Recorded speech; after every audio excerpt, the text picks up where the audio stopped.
Hello and welcome into the RotoWire Fantasy Soccer Podcast. My name is Andrew Laird, Senior Soccer Editor of RotoWire, joined once again by Ryan Belongia today to talk about Tuesday's two-game Euro slate. Ryan, we just sat through an 8-goal thriller with Spain. I think the last time Spain was in a game with 8 goals, it was probably against the Faroe Islands, and they actually won 8-0, but this one 5-3. So GPP stacks with Spain look pretty good right now. Yep. Spain stacks got there. I didn't have any. I planned for that game to be, 1-0, 2-0 with not that many fantasy points, sort of like we said. But par for the course so far this tournament. Not many fantasy points. Koke hits 15 floor points in like 65 minutes. Mm-hmm. They end up going 120, obviously. And I don't know why I always have this thought, but like every time I consider a game going 120, I just picture it scoreless after 120, not 3-3 after 90, or excuse me, yeah, scoreless after 90, and then they go. But 3-3 after 90, 5-3 final, and everybody gets there. Everybody gets there. Congratulations to Morata owners. Probably the last guy I thought would go even 90 minutes. I think he might have went 120. I don't know. 120, yeah. He got the goal late. Everyone from Spain got there. 7 fouls drawn for Morata too. So what a game. What a game. I was in that DraftKings World Cup and I'd have taken first if he just made his penalty kick on the last slate. So quite the difference. But anyways. Anyway, we have a 2-game slate. We march on 2-game slate on, I've lost my days, Tuesday. Here we go. Sweden, the big favorite, but not that big at all, favorite over Ukraine, and then the heavy hitter, England and Germany, with England a slight favorite, which I guess is kind of par for what we've seen in the tournament. But I think both of these teams have actually been a little disappointing. I say that England, I don't believe, have allowed a goal, so maybe I should stop complaining about them. But do you think these odds look about right? Yeah, I think the England odds are that way because the game's at Wembley. Makes sense. Yeah, right. Pretty sure. So England, it's a home game basically. So slight favorites. Basically the same amount of favorites as Sweden are over Ukraine. Slightly higher total in the England game. You're right. England haven't allowed a goal yet. They haven't been, overly, enthused about attacking. And I think that's sort of seems like that's what Southgate's plan is, I guess. I've heard some people say recently that it's kind of all going to plan for them, even though they haven't looked great. Mm-hmm. We talked about their defense coming into the tournament. Everybody said it was going to be good. It's been good. Interesting slate, though. We've been playing these recent slates in the last few days, expecting there to be goals. And this except one, for Spain, I don't know. Yeah, except Spain today, but yeah, we could have. Spain were decent favorites still. Yep. That's fair. This slate, yeah, I think it's pretty straightforward for cash. I'm excited to hear what you have to say. For tournaments, I think there's lots of ways you can go. For me, I'm going to play this more like I play showdowns. Okay. I know we talk about doing that on 2-game slates, but this one especially, I'll play for specific scenarios. Try to get clean sheets with the keeper, with 2 defenders, play for one of the games to be 1-0, maybe goals in the other one. One of these days, the games, you'd think they should go similar to the way the totals predict. But yeah, all these low totals hovering around 2, and we've seen the games kind of go crazy. So I don't know. Anything goes, I guess. What do you think?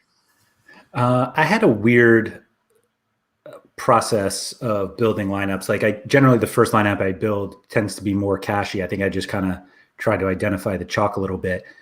But salary wise, it just felt like Germany was too cheap.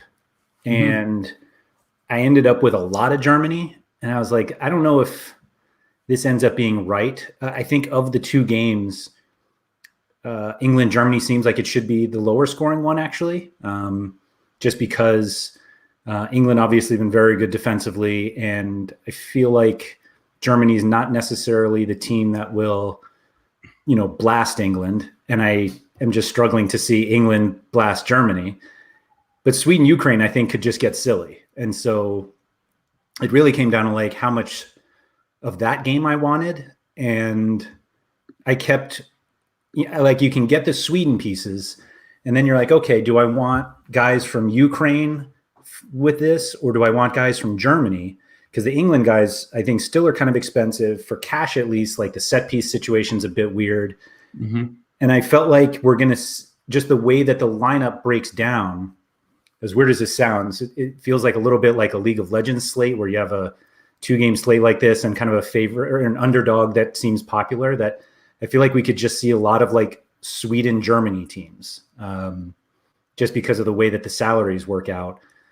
And I'm still not sure if that's what I want to do.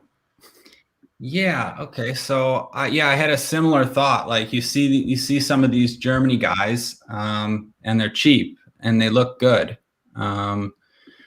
But yeah, all of their attackers get subbed, and they don't have great floors, and they might be playing against the best defense in the tournament who, while there may be goals, I can't really see, Germany just all over England at Wembley with the way the two teams are playing.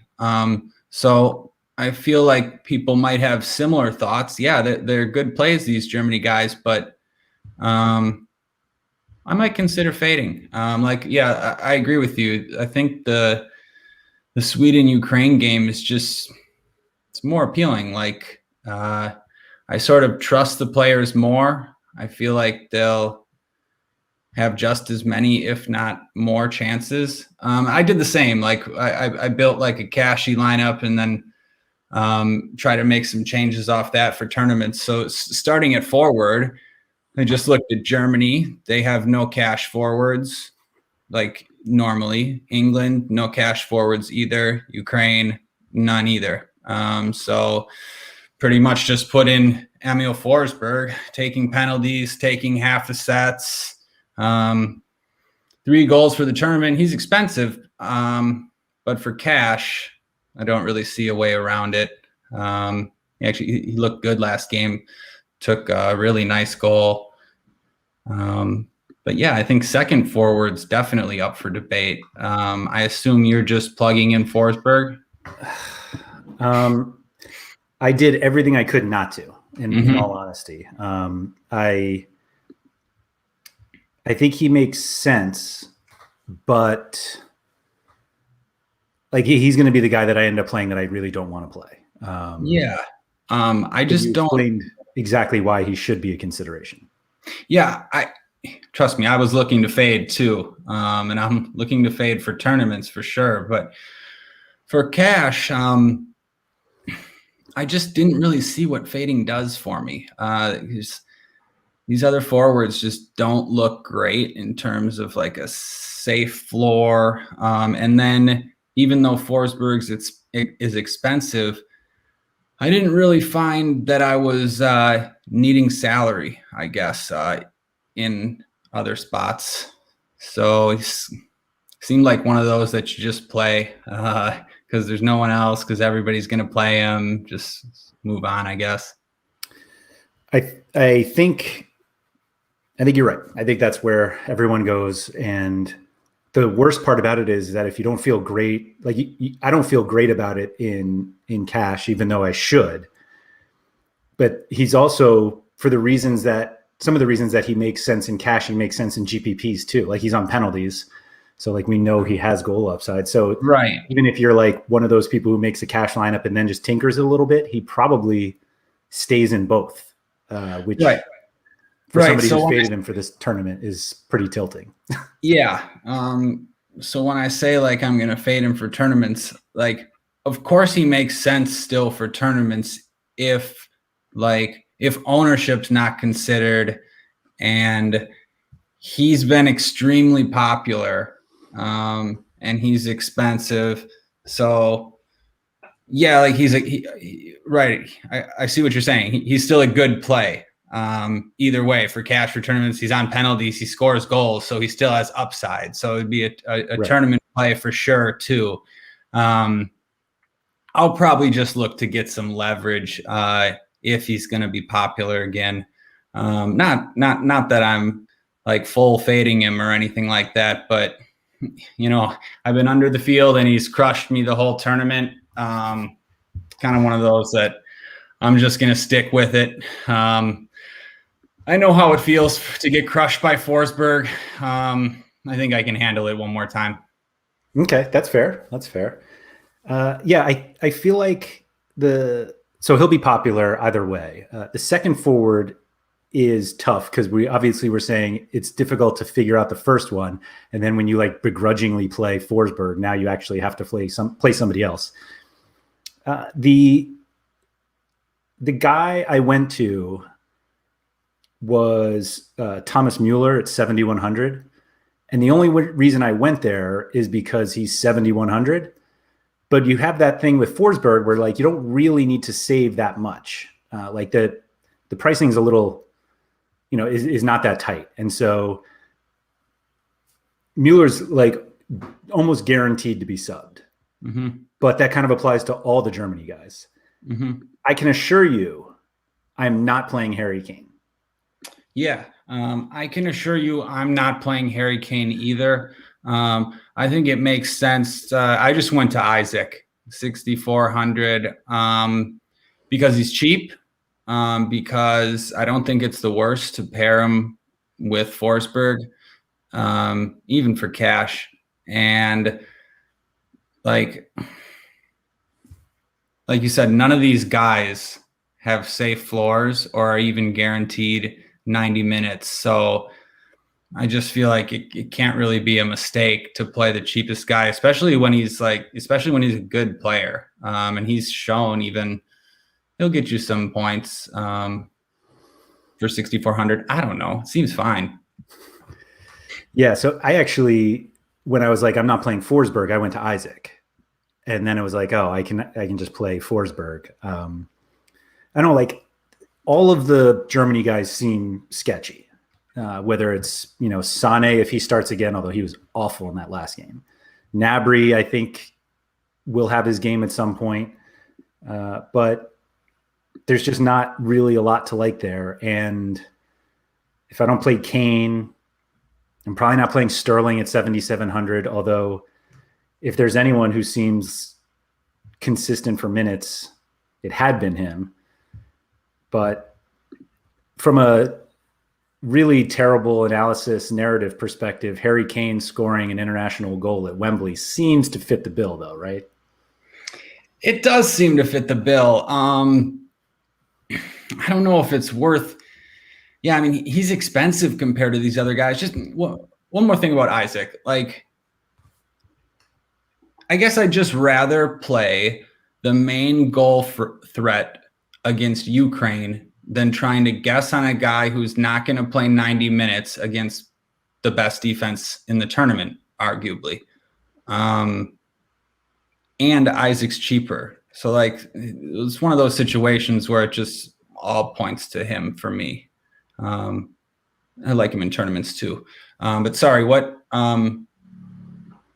Kane. I think people are going to play Kane. Like, I don't think he's in cash. Less in cash, but okay.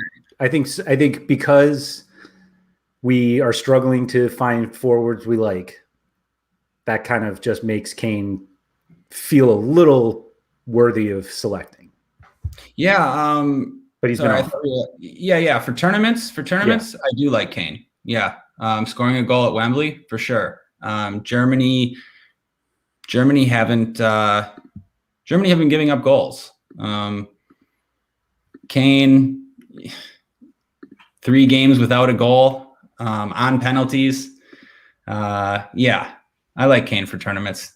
Feels like I know your bad analysis or whatever. Kane scoring a goal at Wembley, but I mean on a slate where there might not be a lot of goals, Kane is the best bet to get one from England. He might be the best bet to get one from England or Germany. So yeah, got a lot of love for Kane in tournaments, especially. Not that of course he'll still be owned, but not as high as we're used to seeing Kane owned. At least I wouldn't think so. Yeah, no, I don't think he'll be that owned. As you see here, he's got the highest anytime goal scorer odds. Isaac right behind him though, which is always there fun. You go. I also cannot believe that Jordan Larsson hasn't played yet for Sweden. Like, it seems crazy to me that he's literally gotten 0 minutes in this tournament, but whatever. Yeah, it's unfortunate. I thought they should have used. I thought so. With a lot of these teams and a lot of these coaches, you're sort of miffed by some of the decisions they make. There's a lot of players in these tournaments that are in this tournament that I thought deserved to see the field over some of these other guys, but I don't know. What can you do? What can you do? Where do you fall with the Ukraine guys in tournaments? Yarmolenko and Yaremchuk. Yeah, I like them to. This is tough for me. Like comparing them to the Germany guys, for example. I think I just prefer Yaremchuk between the 2 Ukraine guys because he's cheaper and because he's their center forward. So if I'm just choosing between those Ukraine guys, I'll take him and the $1,000 salary savings. And yeah, just going back to what we said, that I guess I could see this Sweden-Ukraine game sort of going off more than I could the England-Germany game. Again, like you could feel differently and I wouldn't have an argument, but that's the way I'm going to go. And maybe these forwards from Ukraine and Sweden will be lesser owned than the Germany players, just based off, I don't know, name recognition, price, Ukraine being the underdog. Yeah, Ukraine's looked good at times in the tournament. They've looked bad at times in the tournament. Don't have a problem going to either guy. No, I think they could definitely go over. Like, I think Germany will be over-owned for who they are because people know them, but 68 minutes of somebody. We saw Sancho play last game. If he starts, maybe. Yeah. I can't see him starting. I know. Sure. I wouldn't expect him to be popular if he starts, would you? No. Okay. So like he's one of those where maybe I'd take him just to try to play him because he's expensive, is too expensive, won't be as popular. Sometimes with guys like that, on slates like this where I don't have confidence in rostering any of these forwards, like just try to make a lineup where if Sancho goes off, you're in good shape. So like I don't have like specific love for him or anything, but just from like a strategy or game theory perspective, I think he would make sense just as like an overpriced forward who people don't necessarily want to play. There might not be too much opportunity cost on this slate. So I think you could take chances there. I want to amend that I don't think he'll be popular. Like, I'm trying to think if Mount doesn't play. Sorry, go ahead. So if Mount doesn't play and he still hasn't trained fully yet, like he's apparently doing light training, I think there was a possibility he could join them today, but I don't think he did. So that seems unlikely that he starts, even if he's cleared to play. So if Sancho starts, and we saw Grealish really wasn't on set pieces at all, I think the lack of playing time for Sancho will make people think he has a bigger role than he probably will have. But so you're saying that he'll probably still be owned if Mount's not out there and it looks like he's going to be taking set pieces? Right. Like the fact that we don't know that he's not taking set pieces could make people think he could take them. And then we were just saying how garbage the forwards are for cash. and that salary isn't really that difficult. Maybe 9,200%, and they're in the first game. You're right. It's a long conversation about a guy who probably doesn't start, but like I'm starting to wonder. But he'll be. You're right. People will play him. Yeah. Maybe too much, actually. Maybe too much. Yeah. Just like, and if that's the case, like it's full fade for me. Like it's all an ownership thing. But yeah, just quickly about the England set pieces, at least how I'm looking at it. So assuming Mason Mount's on the bench, which, yeah, it doesn't seem like he's going to start. I agree with you. But if he's on the bench, he's going to come on. Right. Shaw split them with Calvin Phillips. We thought Grealish might be taking them. Actually, Bukayo Saka took one direct free kick as a cross, but then as Shaw took the corners on the left side, Calvin Phillips on the right side. Yep. I'm not even going to worry about England set pieces because Mount's going to come on and start taking him whenever start taking them in the second half. I guess for cash, the few that they get are still in consideration, but for tournaments, I'm not even going to think about it. Yeah, I think even in cash, I don't think they become a huge priority. Like if you're in the lower range, and we'll get to midfielder in a little bit, but like if you're in the lower range and Phillips is there, and I guess it's a tiebreaker with other guys, but like I don't think you prioritize Phillips just because he's 3,900 and has a role on some set pieces. Like, I don't know. Agreed. Yeah, I agree. So midfield, I think there are a few ways that you can go. The two guys that jumped out at me were Kulusevski and Larson. I don't know if Kulusevski starts. They're in the late game, but he was awesome when he came on. Like we were waiting for it. I think the difference with him is he was not starting, not because he wasn't good enough. Like I think it was a positive COVID case and he finally was over it. And now he's fit and came on that game and was awesome. But he didn't take any set pieces. So you're kind of playing just an attacking midfielder for Sweden in that case. They're the favorite. And Larson you're taking for the set pieces. But it's 6,100 for Kulusevski and 5,400 for Larson. I think you could play both and go nuts. Yeah, I think so too. I think Kulusevski might be a little too risky for cash. Just the fact that he didn't take any set pieces. Great tournament play. Like you said, he looked great when he came on, set up 2 goals. He would be, their most dangerous attacking threat, basically, him and Isaac. Yep. Obviously, Forsberg's there too, but I mean, just from a talent perspective, guys that can change a game, it's Kulusevski. Like him a lot for tournaments. I just say that I think he might be too risky for cash because it seems like I probably just want to play Cruz or Malinowski, get the set pieces. They seem safe. I don't know. What do you think? I take it you're not in love with either of them? I'm much more willing to play them than Forsberg. Like for Sweden pieces, like I think I want to go that way. But like I'm just not even sure. Like we're talking about if Mount doesn't start, I don't really love Malinowski at, what was he, 7,200. So it just kind of like leads me to the Sweden guys, and I feel like Tony Cruz is the elephant in the room. Yeah, Cruz, man, it's always a question. It's all for me. Like we talked about guys just getting there. He's one of those guys. The 90 minutes is guaranteed 90 minutes is appealing. A role on set pieces is too.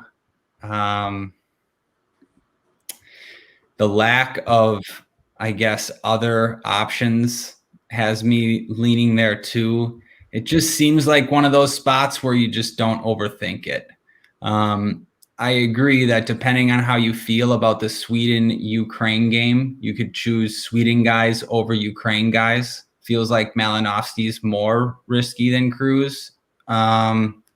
It depends what formation Ukraine line up with too. We've seen, I know we won't know that because it's in the second game, but Right.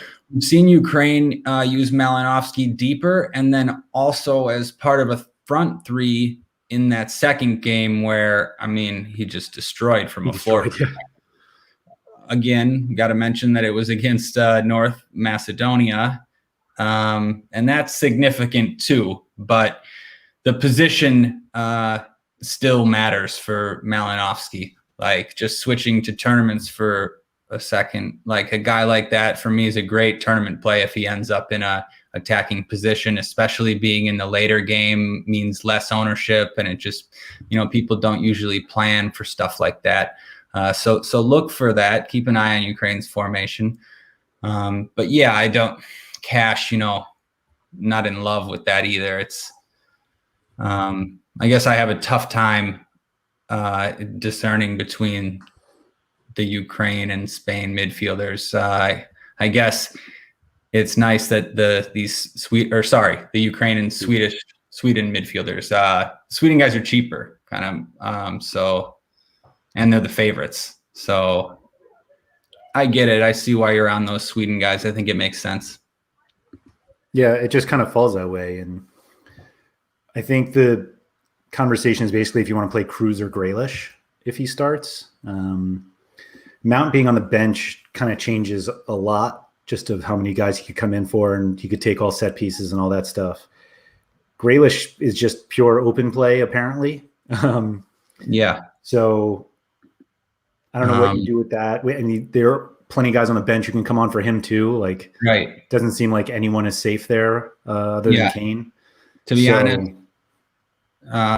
Grealish makes no sense for me from a cash perspective. Like you said, he doesn't have set pieces. He's getting subbed.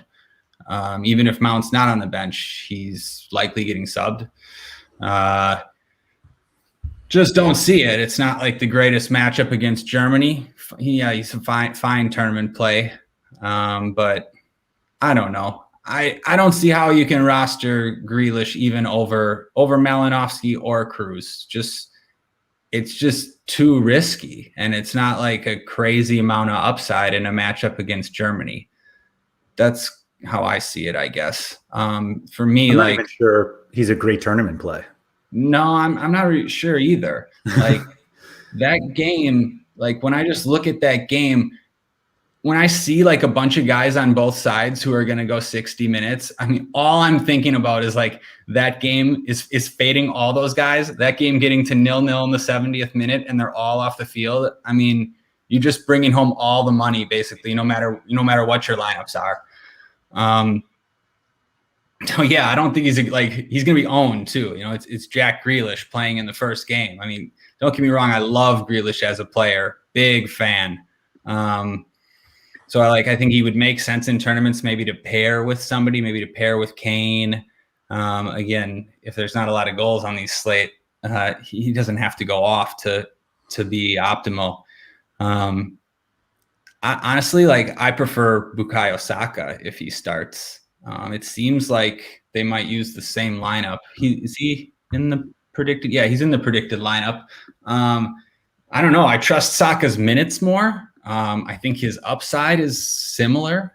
5,800, significantly cheaper. I prefer Saka for tournaments. Who I like even better for tournaments in that range? Who? Kai Havertz. Oh yeah, I love Havertz too. More goal upside, definitely. 4 shots in back-to-back games, just in good form in general. And feel like he's not going to be as popular as the England players. You never know though. It'll be close. So I guess just not thinking about ownership, just the game and the players in general. Yeah, I agree. I think we'd be more likely to see Havertz score a goal. See, so this is the problem that I was having putting lineups together, is that it just felt like in every salary range, I was favoring a Germany midfielder. So it's like, would you rather play Foden if he starts, Grealish, Malinowski, or Cruz. And it's like, I'll play Cruz, definitely. And it's like, okay, and Grealish is, or I think I said Grealish. So then you like scroll down. It's like, all right, do I want to play Saka? I guess Grealish is kind of in that range, or Havertz. And it's like, for tournaments, I play. In fact, I might play Havertz in cash over Saka and Grealish just because I think he's going to be on the. I think the floors are fairly similar. Like Saka's got this maybe a share of set pieces. Who knows how many they win against Germany? Right. All the minutes. I mean, not that Havertz is playing 90, but like Havertz seems more likely to play 70. Like Saka, we feel better about Saka's minutes, but like he's played once.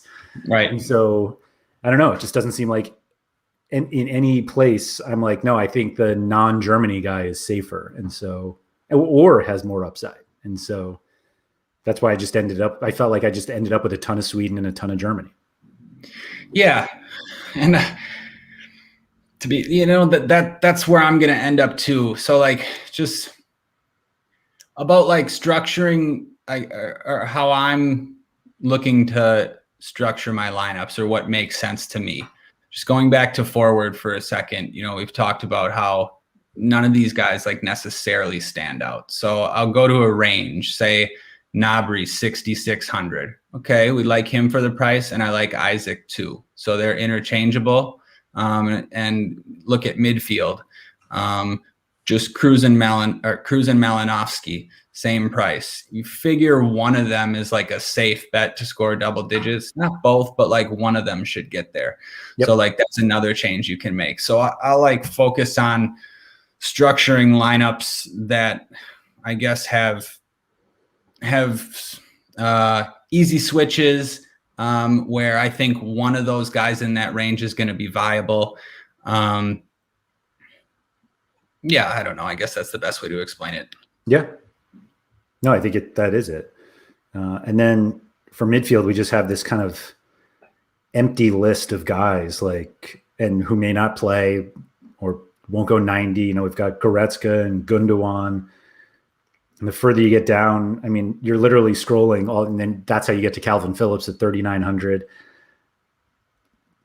I guess the positive with Phillips is he's going to play the whole game. So there's that. I convinced myself more that he becomes somewhat popular in cash. It's like split roll and set pieces for a favorite at 3,900. Mm-hmm. That's it. But that's it. But the 3,900, I'm just not sure what that gets you on this slate.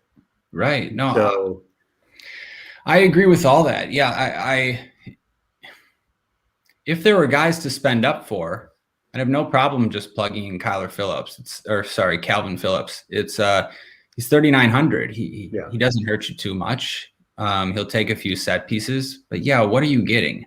And then for tournaments, it's a weird slate for these midfielders down here. Like you said, it feels like none of them. It's possible that none of them will get there from a floor perspective to be on the winner for a tournament. So you need like a goal or an assist from these guys. It makes the slate look to me two things, where a more balanced construction might be the way to go, just as far as salaries, balanced in terms of salaries. And then I think there's a chance we could see floors come into play more on this slate. So again, that brings guys into play, like you said, the guys from Sweden, Larsson, Kulusevski, Cruz, Malinowski. I mean, if there's not going to be goals, and if a lot of these guys get subbed, it just all sets up that way. So that's probably how I'm going to look at it, where these cheap midfielders are usually just going to hurt your lineup. So it doesn't mean don't roster them, but roster them with the plan that they're going to have to be involved in one of your goals. Right. I hate this range. I know. I don't know. Specific guys. I was going to say, what do you think about the Ukraine guys down here, Shaparenko and Stepanenko? Like the upside just seems worthless. The upside, you're right. It seems like It seems like very little upside. I guess if I had to take a shot on one, it'd be Shaparenko. Stepanenko is like just a straight defensive midfielder. Shaparenko at least supports the attack a little bit. I mean, he's going to get subbed too, but this is like where you don't worry about, I don't care about Stepanenko. I don't care about Stepanenko's 90 minutes or like, it doesn't matter anyways. You're going to need these guys to get involved in something. Yeah. So if it makes your lineup work, sure. You'd have to be playing, the expensive defenders, Kane, all the expensive players. Sure, it could work. Pair him with somebody, though. Right. Speaking of these expensive defenders, it seems like we have two that a lot of people will be interested in. Same game, Luke Shaw and Joshua Kemik. I think they're both fine. I think you can play both of them in cash, just the way, if you don't pay up for two, like if you Forsberg, Kane or something like that doesn't work. But if you pay down at forward or one of those Ukrainian midfielders, you can get them. Do you have a preference on one or the other? Yeah. I really like Kemik on this slate. Just feels like there's a really good chance that he ends up as one of the two highest scoring defenders. Like a slate with not a lot of goals, not a lot of floor points, not like there's not a lot of other defenders to love. And then just about Kemik specifically on his own, playing in an advanced position up on that right wing, taking the corners on that side. Seems safe to me, and there's plenty of salary to afford him. It's not like we need to pay down for center backs to afford guys at Positions. Yeah, really like Kemik tomorrow, I really like him for tournaments as well. It's just one of those spots where on the slate as a whole, it seems like he's going to be optimal quite a bit. Again, like if you think Luke Shaw outscores him, then that'd be true of Luke Shaw too. It seems like one of them is probably going to be optimal. Like Kemik, love him for tournaments too. Does it feel like one of those slates for you where you pay up at both spots? That defender, because not everyone else is. Yeah, I wish I liked Shaw more. I don't mind Shaw. Like, I'll have some lineups like that just because I think you can. Like, I mean, just like if you play Isaac and Gnabry, I mean, you're already there. Or like, it doesn't even have to be that. Or if you don't play Cruz or Malinowski and you play, Larson or Kulusevski, some of those cheaper mids, like, it's not a stretch to play two expensive defenders. If I felt better about Shaw, I would be making it a priority. But yeah, I think it's viable. I'm not sure how I feel about Shaw, I guess is it because there are other expensive defenders you like Gosens is 57, Augustin 53. Like there's other guys I would take a shot on. I guess like it has to do with his set pieces too, because like Shaw, like it's not the Manchester United Shaw, but he took half the set pieces. So like if Mount wasn't going to play, I'd have like more interest in Shaw. Playing in a back four too, like he's not like involved in the open play attack as much, and like England haven't been attacking in general. Yeah. So like I think it just makes Shaw more risky. He'll just be involved a little bit less frequently. And like a matchup against Germany is not one that I'm like crazy about attacking. So sure. Yeah, like I like him. I think he's the best or the second best defender, like especially from a floor perspective. But I'm not like jumping to roster him. Yeah, like Gosens, for instance, great tournament play. And like I don't think he'll be popular.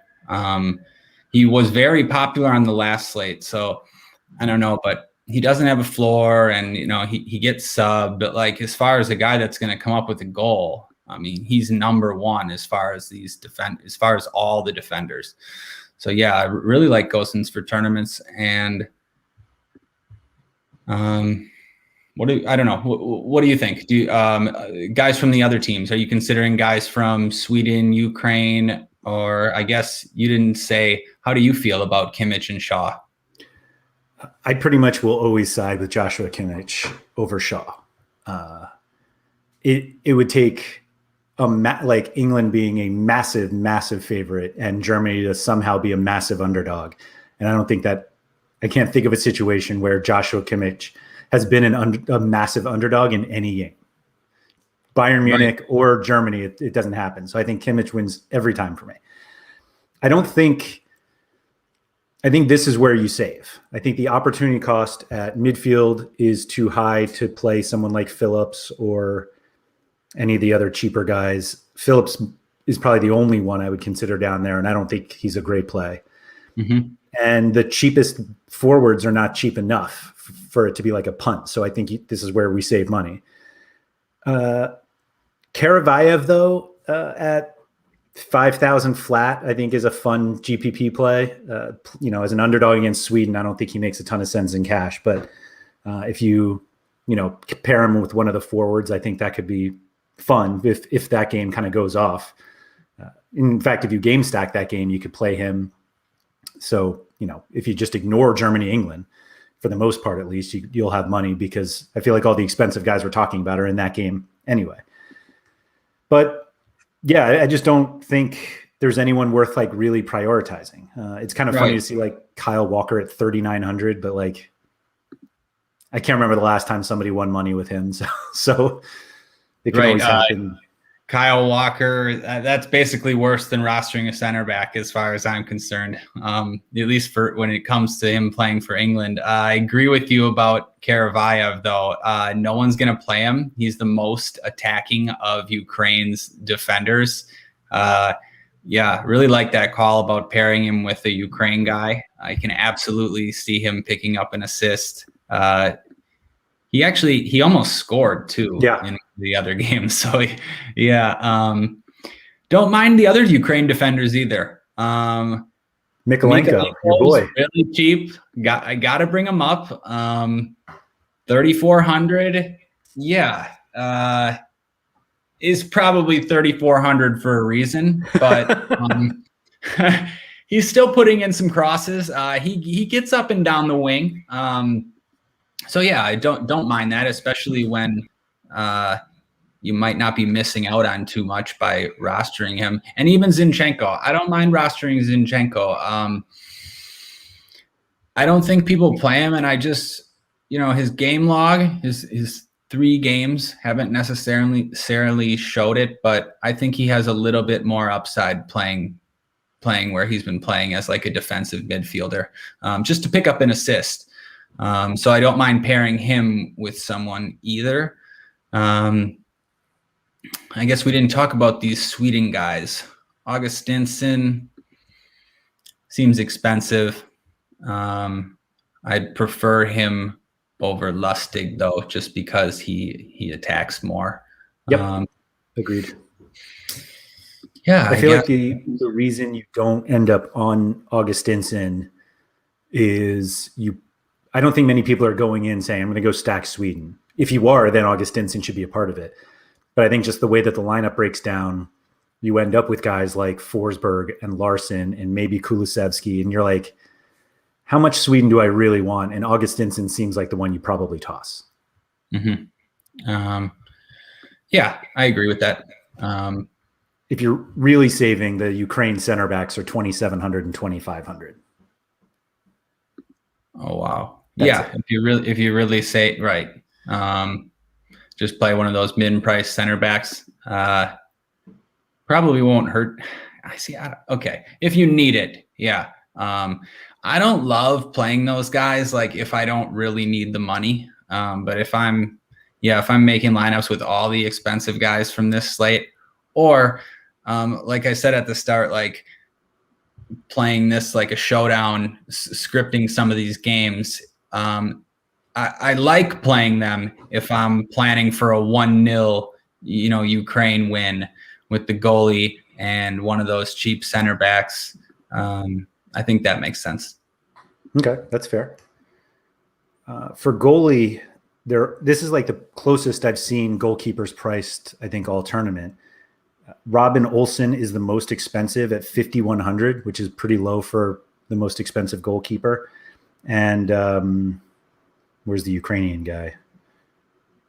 Bushchan, 4,500. So literally a $600 difference, which makes it a little weird because you can't save that much if you pay all the way down.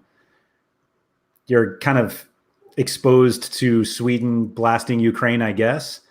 But it just seems like Manuel Neuer at 4,700 seems like a better play than 4,500 for.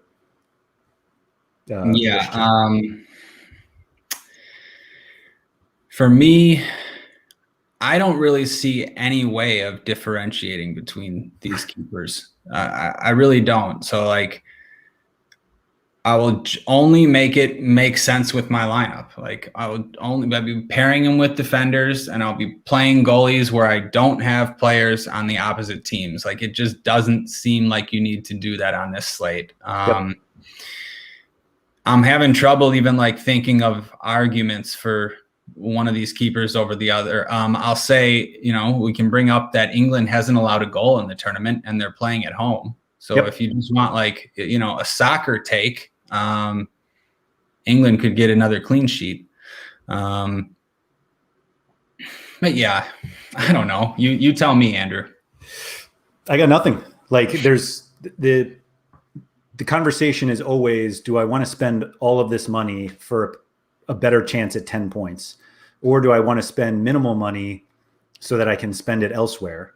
And a $600 difference is just not big enough to have that conversation. And given that we have so many 1v1s or 2v2s in each salary range, you could, if you're choosing between two guys and you're like, oh, I'll just take the cheaper one and now I can get Pickford instead of Neuer, then it's like, okay, like I don't think anyone is going to be overly popular. And it's a classic case of it. The decision doesn't matter, but the outcome is the most important part of it. Yeah, it's one of those and that's frustrating. Obviously, it's frustrating me right now thinking about it. It's one of those. It's going to be very important that you have the right keeper tomorrow, but you're going to need luck on your side, I guess. Just make it, have it make sense with your lineups. Get the win, clean sheet, both clean sheets from your defenders. One of these four keepers is, decent chance that one of them keeps a clean sheet. So I don't mind spreading my goalkeeper ownership around in this case because, like, you'd hate to be heavy on one of these keepers and it end up being the worst one and you're just dead no matter what. So like give yourself some outs, play a few different keepers. If you're making multiple lineups, there's no reason to just jam one of them. That's what I would say.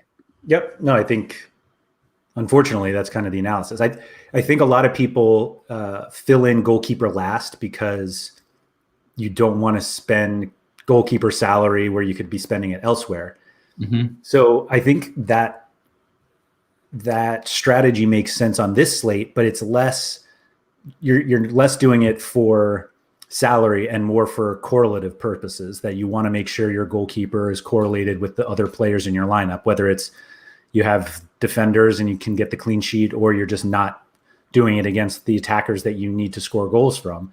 And so because the salaries are so close, it probably, like your lineup is not going to be drastically different because you have to make a small change to get the goalie that fits, meaning fits the construction, because it probably fits salary wise. Yeah, I agree with all that. So I have just a random question about goalkeeper in cash. Just so, like, imagine you have Cruz and Kemik in cash. And let's say you have Sweden players too, Forsberg and maybe Isaac, maybe one of the midfielders. In that case, in that scenario, do you want even more of that team? So would you play Neuer over Pickford, or would you play the Sweden keeper because you have the Sweden players, or do you consider at all playing one of the other guys, even though you don't have outfield players from that team in your cash lineup?